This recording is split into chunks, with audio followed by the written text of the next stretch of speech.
Welcome to another episode of Bright Headed Publishing Audiobook Book Club.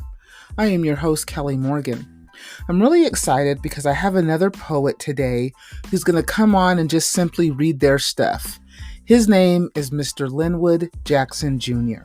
Now, Linwood is a phenomenal poet. He's got some great stuff, all coming from his book, Growth, which is available on Amazon. So sit back and listen to some wonderful poetry by a wonderful poet. Welcome to the book club, our newest member, Linwood Jackson Jr.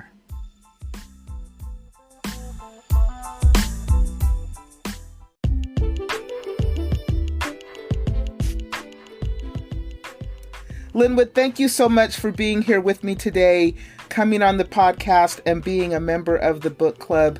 How are you? Excellent. I've been thinking about this since we scheduled this maybe a couple weeks ago. I love poetry so much, so anytime I could sit down and just share and vibe, I'm just so content. And I feel very content right now. Well, good. I'm so glad that we could connect and give you the opportunity and the platform to share your craft. I really enjoy when the poets come on and I just kind of back out of the scene and they kind of take over and do their thing. And so I'm looking forward to hearing your stuff. Absolutely. But before we get into that, I just want to kind of find out, you've written several books besides this. Tell me about your journey to be an author. Did you always know that you wanted to be an author? All I knew was I wanted to be a writer. I didn't even know the classification. So if I could just write. I always loved writing. Age 7, I started writing poetry just because I wanted to venture out into the realm of what I knew existed but didn't. Seeing society, even at 7, just sitting in school, knowing that the manners of memorization and regurgitation, they weren't meshing with me. Even though I wasn't bad, it was just still, I want to learn. I'm not learning. And so not being taught how to learn and the assumption that every child knows how to learn, and then you step out into society and then you see that the same sort of operation is going on out there. Even at that young age, I needed an outlet. So I turned to poetry and I wrote to that I wasn't really raised in a religious household, but I was always taught that there is an eye watching over you. So I wrote to that eye, wondering if that eye could see me. And the more that I ventured out into those thoughts, poetry sort of just hit. And fast forward some years later, went through some life experiences after college that made me realize that I don't have an understanding of the definition of love from a practical sense, apart from the romantic. And I needed that within myself that no one else could give me. And so further branching out into poetry, I began this book, the book Growth. That I just recently published. I began writing it 9 years ago, and so each poem is just representative of my journey of self-love and self-appreciation and of self-possession for the past 9 years.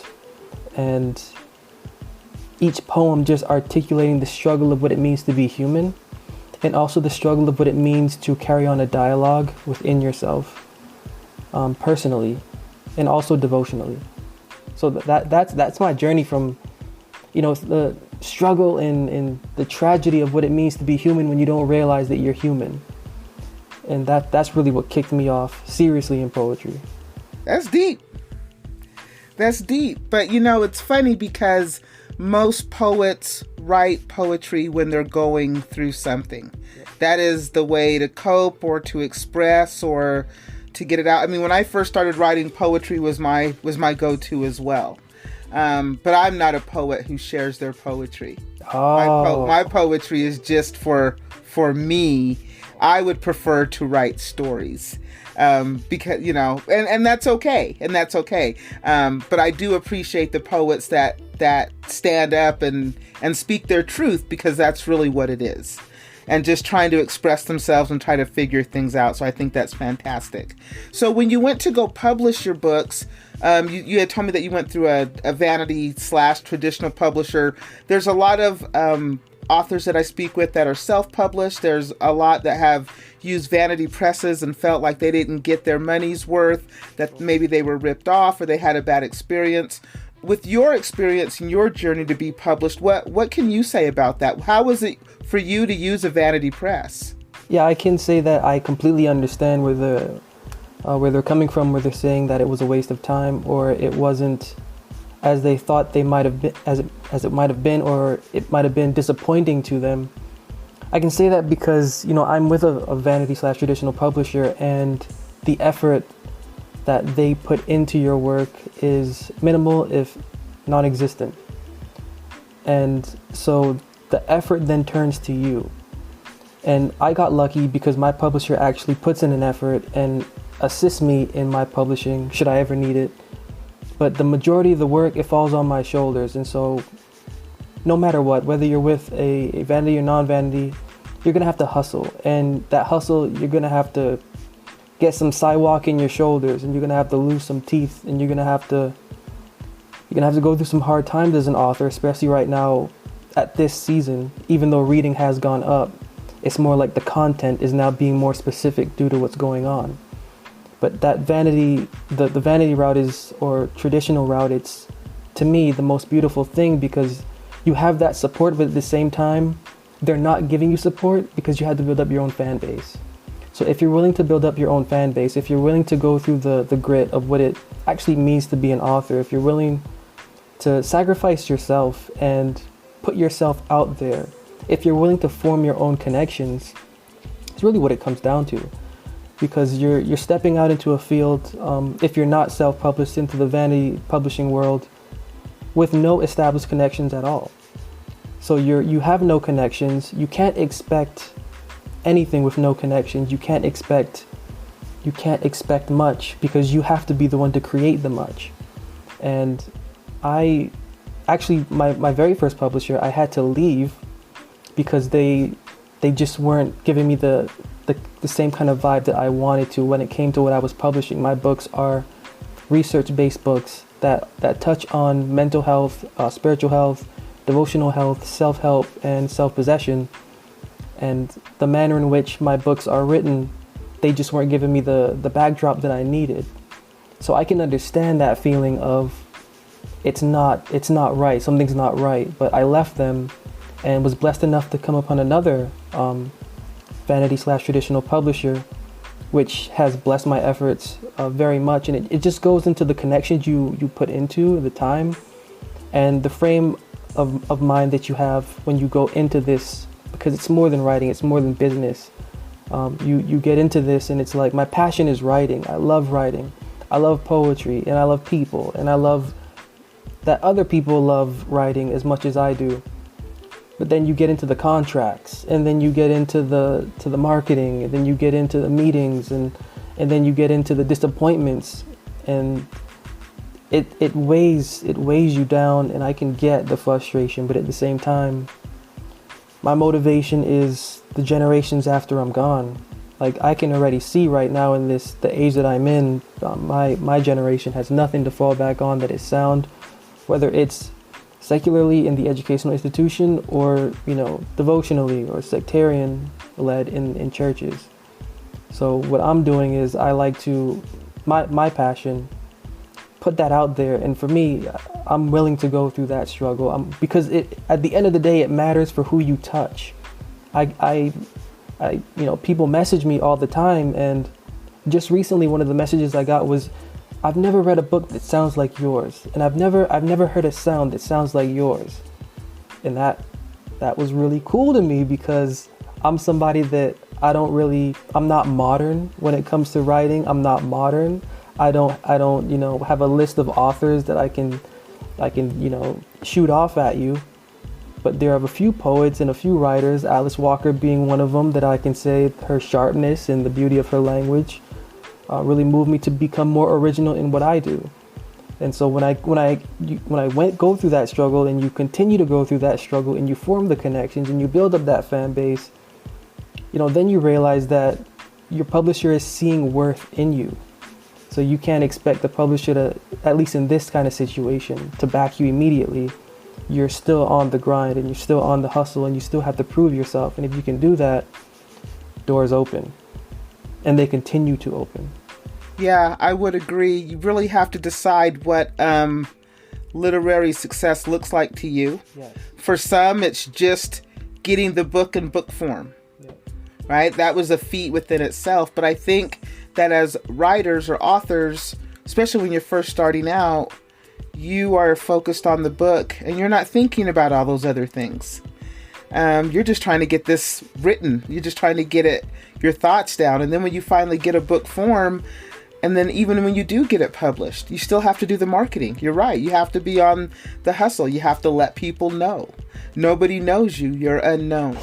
And I think that's something that people do not think about. Nope. And you have to stay motivated. And how do you do that? Because you're right. There are going to be challenges. There's going to be disappointments. There's going to be no's. Yes, I've gone through a lot of no's and I still get a lot of no's. Yes, there are going to be no's. And you can't let that stop you. You absolutely have to be determined. And it can be incredibly frustrating, which is kind of funny because this is how the podcast began from my experience. Publishing my first book and not knowing anything about the publishing industry and thinking that it was one way. Yeah. And that was just kind of a novice way of looking at things. It was very idealistic and not real at all. We're artists, we're artists.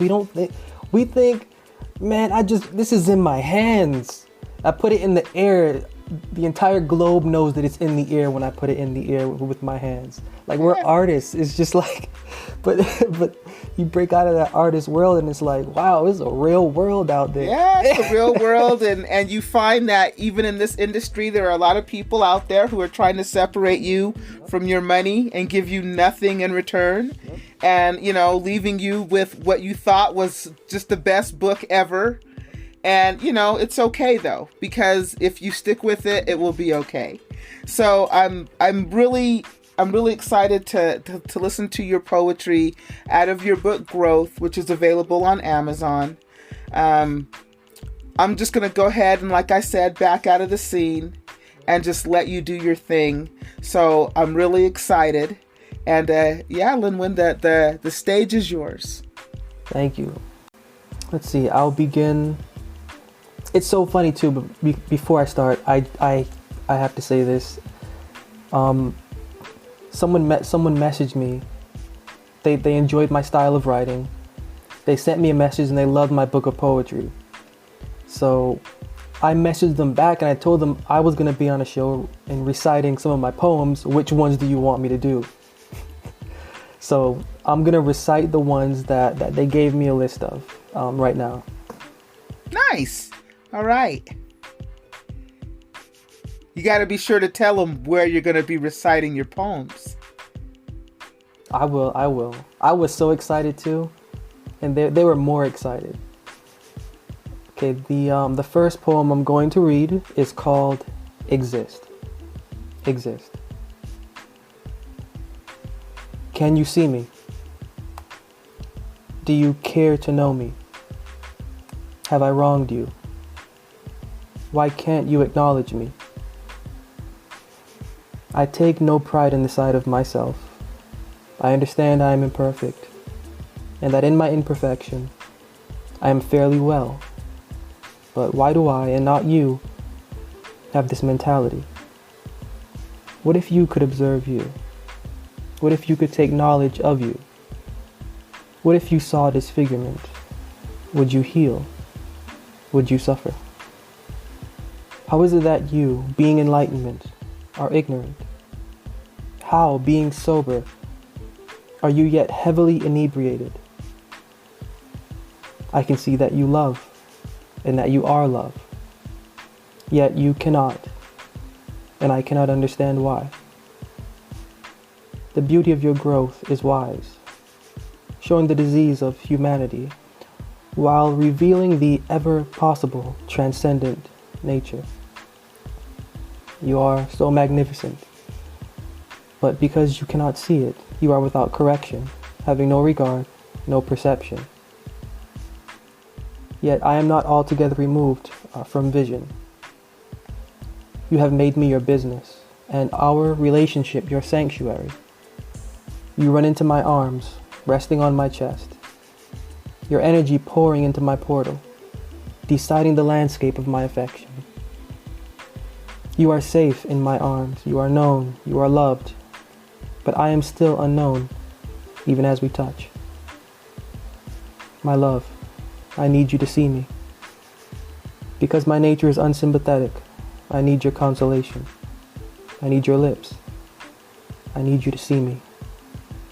My love, if I am not whole, do not take advantage. My nature, being unsympathetic, is yet not irredeemable. I am here to stay. I'm here to learn. I'm here to fight for love and to know how we define us. Hear my prayers and let your heart exist, because I need you to see me so that I can know what is real. There is a triumph in love, even an unspoken fellowship. You are my prayer. You are the reality of a female, and to possess a memory of time with you, it is to possess wealth, and to garner every bit of earth's fame. I am content with you in my arms as the center of my affection, and as the soil for my seed.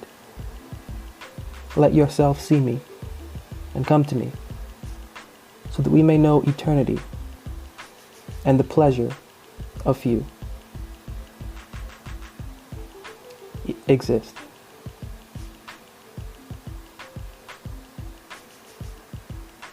Next, I will read Return. Return. You are my strength. Know your benefit and your worth to my existence. Life can distract, and emotions can ferment thought, but I can never forget you. I have done wrong to our fellowship. I have damaged our communion. I have ignored intercourse, but of this, and because of that, and because of them, and because of those, but I have not forgotten us, nor will I ever. I am never unfaithful or unbelieving, but I am asleep, and am tragically ignorant. I am a terror to myself, having none other to cry with. At my lowest, turn to you, and you accept me. How long will you ignore my self-righteousness? How long will you continue to console me? If you should refrain, I would die. If you never opened up your arms, I would retire in earth, but you remain. And through all of my foolishness, as a wife, as a friend, as a counselor, as a mother, why is this so hard to say? Why is love never enough? I can say that I have grown through conflict and am more intelligent because of hardship, yet my eyes are still closed to your brilliance and my heart to your wisdom. All things fail, and all things come with regret, but my wife, who is the spouse of my life, is my reprieve. My wife, I am taken by who you are. We were brought together in youth and were married in innocence by your father, who knew that I needed you and that you were created for me. Demand my love. Agitate me for affection, because I don't know who I am, and am at the loss of the sight of my form, needing a reminder of who I ought to be. Return.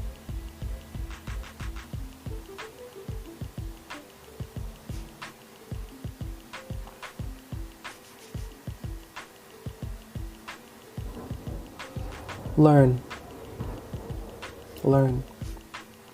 My wife once said to me, the joy of my spirit once taught, humility nourishes better than food, simplicity upholds all. Quiet your heart and earn knowledge, still your thoughts in no sense, refrain from eating your heart, administer discretion against yourself, and retain wisdom and understanding. Let your soul thin for a better appointment. Befriend bitterness for favor. For who can tell from one day to the next how long our life will be? Who can believe and who can trust that every moment is preserved and that time will pity us? Extend life by a teachable demeanor. Learn how to hear. Learn how to keep. Learn how to employ, that your years may never end and that we may never be separated. because I sat under my mother, and because my father raised me. Do not be stubborn towards me. Love me, my love, and consider my advice. My name is wisdom and rain. My skin is covered with a custom robe, even a garment created by my father, and my mother's law is my soft flesh. My 2 feet bear my father's law. My hair reveals the glory of his majesty. There is a labor in everything, no employment for health, no labor for strength. Eat everything that I give you. For before you knew me, and before our eyes met, my father told me, feed your husband and know him, hear his thoughts and bear with him. You will be to him a home, he will be to you a band. And as long as your warmth is sure, as long as your communion is sound, your voice will command his love, and his voice will bind you to him.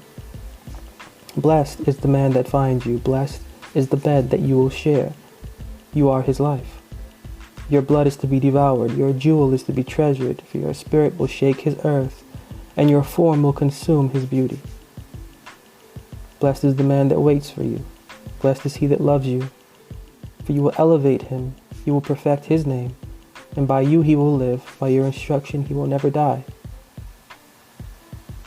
My husband, I speak no error. What have I to gain by falsehood? Is not your death mine? Am not I bound to you? Is not your heart the same as mine? Would I destroy myself? Should I put my father to shame? Should I waste my mother's tongue? Hush, and reserve your thoughts. Know the heritage of my father, digest the recipes of my mother. Because silence is better than wealth, meekness is great with reverence, mortification procures betterment, and that benefit increases life. In all things, and with everything, learn science and obtain wisdom. Cultivate skill and earn faith. Learn discipline to perfect fear. Carefully improve your manners. Learn.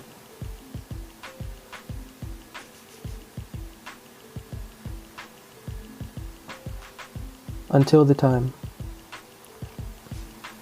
Until the time. I am thankful to my God for you, and because you are his wisdom's daughter, because you are the dress of its form, I will protect our home, I will never violate you. My body would turn to water, my well would run dry, my skin would contract, I would vanish into nothing if I ever hurt your eyes. Why should I scar you? Why should I offend? If you die, don't die. If you are distressed, am I not? I cannot bear your eyes, and I will not entertain your sorrow. From my own ignorance, my own thoughtlessness, from my own neglect, for some irreverent failure in me to know you, and to hear you, since I love you. And I love your father. I met you already while knowing you, yet being lame, I did not correctly introduce myself. And while I managed error, while seduced by other women, you never left me, but remained silent until the time. I gave many women attention. I handled many parts and organs. I lived under various instruments, and you saw it all, remaining silent until the time. But I grew tired of them, as you knew I would, for their bodies were cruel, their voices were unbearable. They were flesh while I was not, and I ate them while I was not. I drank them in nothingness. I had intercourse with corpses. You knew what I didn't know, but you couldn't say what I didn't see, and it was done to help my heart, and that I may open up to what is real, that I may open up to me. I have been exposed to you, but you aren't afraid of me. Only you know me, but you aren't afraid of me. When the time was right and when the season appeared, I saw your face, and when I saw your tears for me, it was then that I did feel for me. When we died together, and we wept on each other, I told you that I only wanted you, and you spoke with me, you gave me your heart. And I married your thoughts to my spirit. I begged your father for your hand. I aggravated my God for you. and I will always annoy him for my desire, even for the wife of my soul, the mother of my children, the rain of my cloud, the mind of my purpose, that I may win you, and that I may love you, as ought. I thank my God for you, even for the kindness of his heart. He gave me a wife, and her mind excels her form, but her form excels her mind, and her body is mine, and my limbs are hers. Blessed is your Father in our wisdom, and what he has brought together. Let us establish it forever, until the time.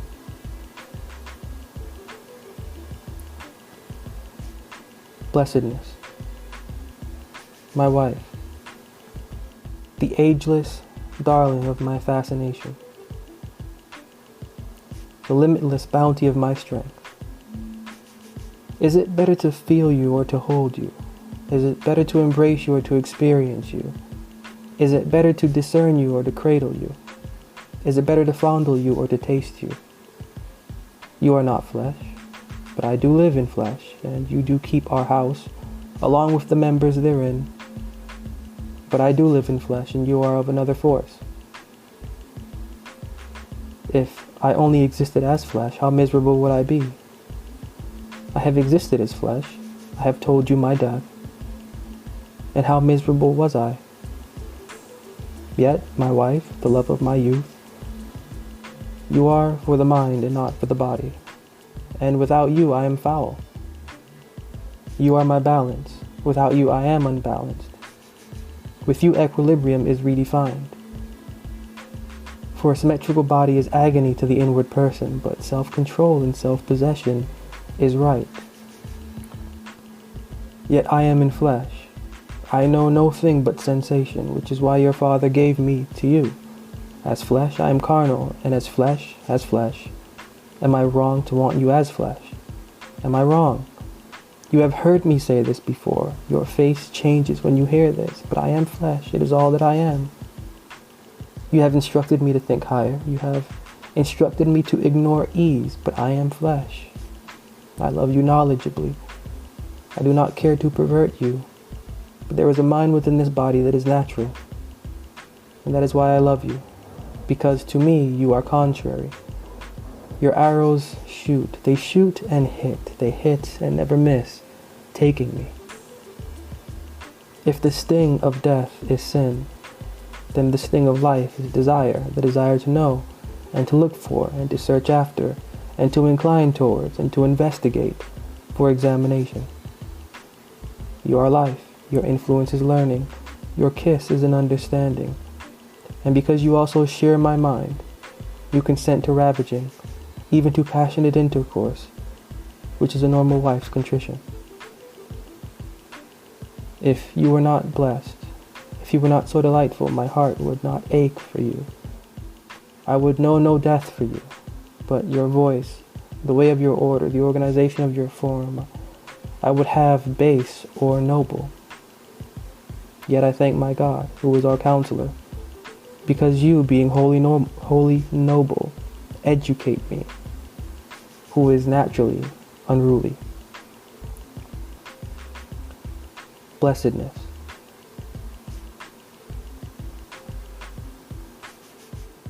Communion. I know only pain because of you. My heart hurts for your form.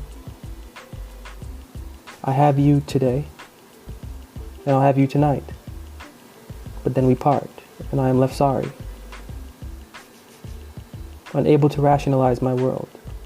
Tonight I have you, and tomorrow I hold you. But then we part, becoming contemporaries, yet individual to life's context. My inwards burn for your breath. My mouth thirsts for your taste. My body itches for your moisture. My limbs miss your members. You are not always here, as I am not always there. And I hope you know my fear. I hope you know my desire. I hope you feel my loss. I pray you know my fever. I hope you feel our separation. I hope you know my mind, so that you can know my love, so that you can see my honesty. I hope you die of sorrow. I hope you are sick of love when we are not together, when we are apart. I hope that you die of a broken heart. I hope that you are grieved when you are alone, when you are without me, as I know only depression and gloom when I am without you. I hope you know my love, that it is deeper than the sea, that it is wider than the sky, as intelligent as the universe. I hope you know my love. I hope you understand my affection, that it is deeper than flesh, as bountiful as the air, and as infinite as kindness. When we are apart, I hope you fail of life. I hope misery surrounds you. I hope depression consumes you. I hope anxiety covers you. I hope need worries you. I hope you know this love, so that the next time we meet and the next time we speak, we may soberly embrace, so that we may love entirely. My wife, my heart, the joy of my conscience. Never leave me. Never be quiet. My wife, my heart, the life of my conscience. When we are apart, I hope you know the pain I feel, so that when we meet again, we may enjoy creating memories. Communion.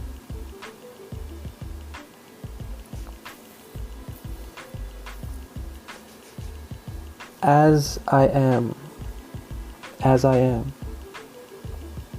What am I without your embrace? What am I at all?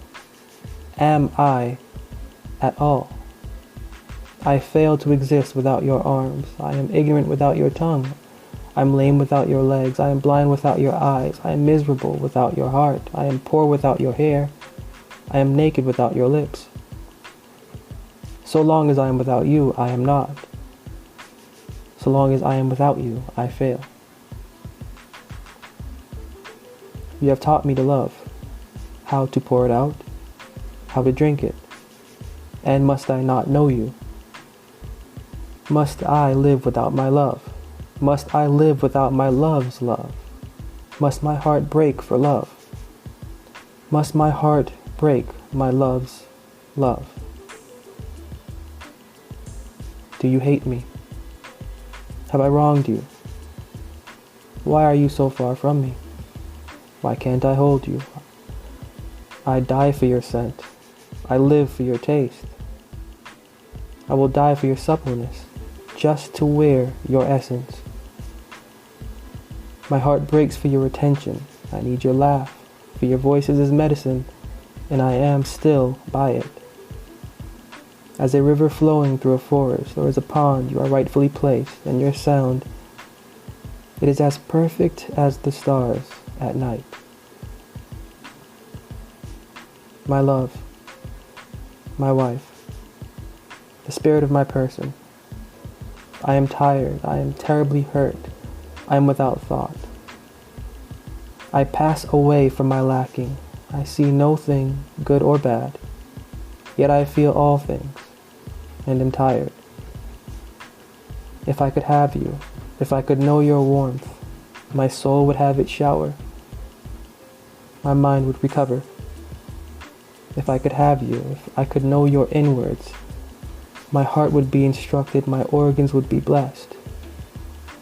Therefore give me your time and your hand, lend it to me, because I waste myself for love. I cut myself for affection. I slay me for compassion.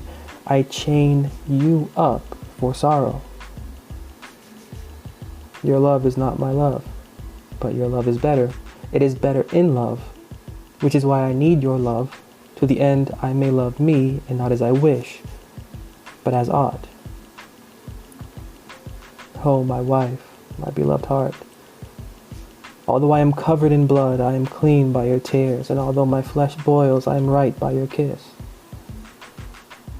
My wife, the mother of my children, forgive my wrong, ignore my smell, but as I am, have me, come to me, because I am tired, I am hurt. As I am.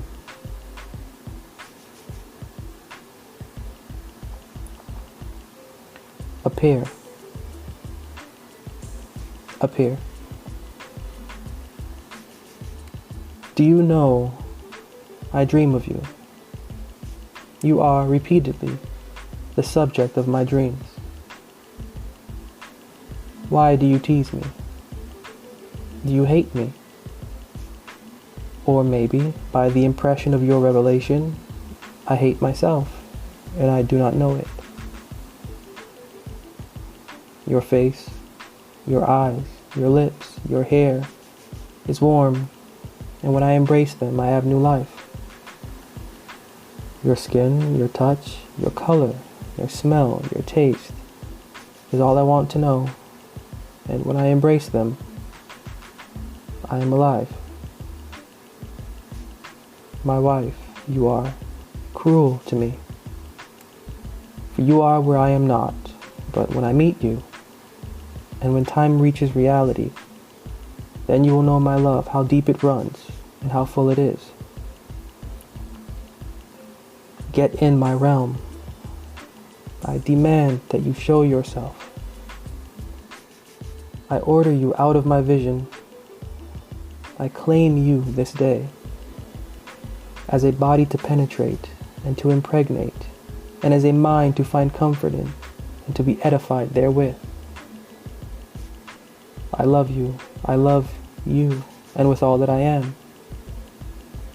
Don't lie to me. Come to me, my love, my affection, my spouse, my kin. Don't lie to me anymore. Make your bed with me.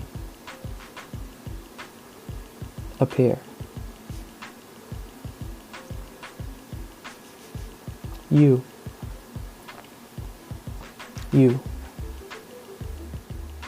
My love. Show you.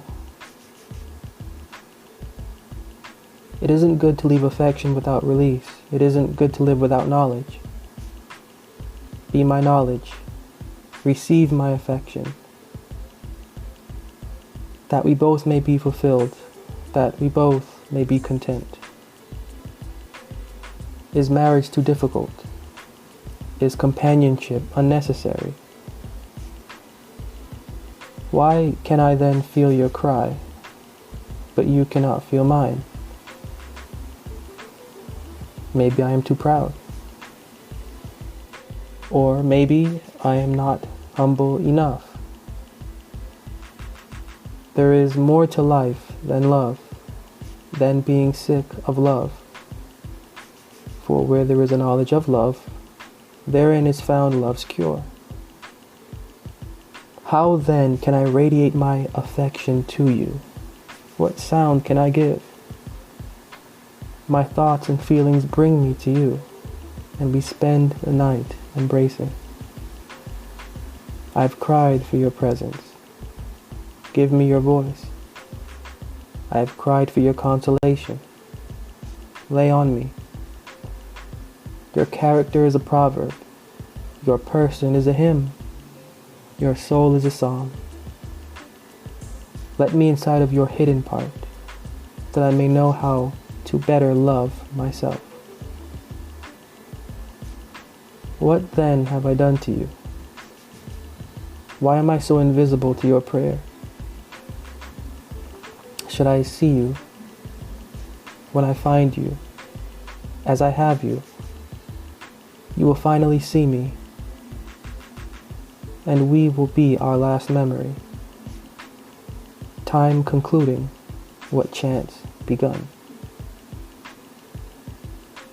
You. Love me. Sit and pray with me, my love. Fellowship with me. Communicate your heart to me, my wife, and let me mature in love.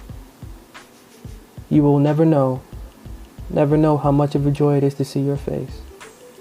To see your face every morning, every evening, every night. Because of you, our home is warm. Because of you, our home is simple. Because of you, our home is peace. Because of you, our home is intelligent. And you know my struggle to possess a home.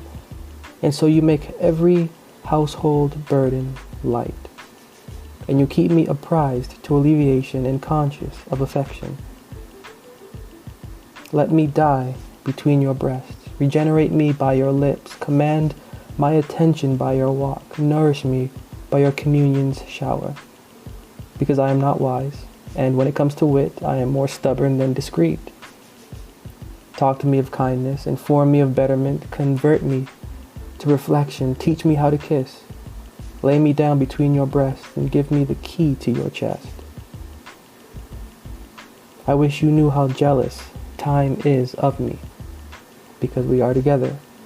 Time is mad, not knowing where to leave off, for I have forgotten about it through you. You, then, are timeless, and your age cannot be defined. Yet your speech is the revelation of a woman dipped in wisdom and washed with empathy. I am so thankful to you for my home and for my home's atmosphere. I have seen a virtuous woman, and a virtuous woman has let me inside of her to know the temperament of the edified and to know the patience of the forgiven. I love you in the morning, and at night my love is refreshed, for the same eyes, from start to finish, look at me. I wish you knew how beautiful your eyes are, and also your legs, which bring joy to the house of my being. I am a man by their spreading, I am a son by their gape, and am honored by their sincerity, and by the honest continuance of their affinity. Love me, my wife, every morning and every evening, because I am, outside of our walls, hated. Love me, my queen, every morning and every evening, because my parents have passed away and their room is vacant. Love me, my love, every morning and every evening, because I love love, and because I love the taste of your love when we fellowship and when we commune. Love me. Wow, that was really good. Your poems are really good. You have a very unique writing style, and they are very good. I really like the way that you write. So congratulations to you on the book. Thank you. Thank you. Tell everybody where the book is available. You can find the book on Amazon. Just type my name in, Linwood Jackson Jr., or you can go to my website, linwoodjacksonjr.com. I know why, LINWOOD, linwoodjacksonjr.com. And are you working on anything else? I'm back to my research. Poetry. There is a new book of poetry being written, but I don't know when that's going to be published. But I'm back to my normal research style books, coming out with another book hopefully later this month called Justification, digging into the science of mental and inward alleviation devotionally, looking at how the Bible gets into the definition and the context of the word and how it's used so that it can be practically applied in daily life. And when will that book be available? I'm hoping by the end of this month, really hoping by the end of this month, if not early March. Okay, great. Well, you'll have to let us know when it is available so that we can let everybody in the book club know. You are now an official member of the book club, which means you are welcome to come back at any time. If you want to come back and read more poetry, if you want to come back and talk about one of your other books, you are always welcome. The door is open. Thank you. You are very welcome. Thank you so much for being a part of the book club, and we'll see you real soon. Yes, yes.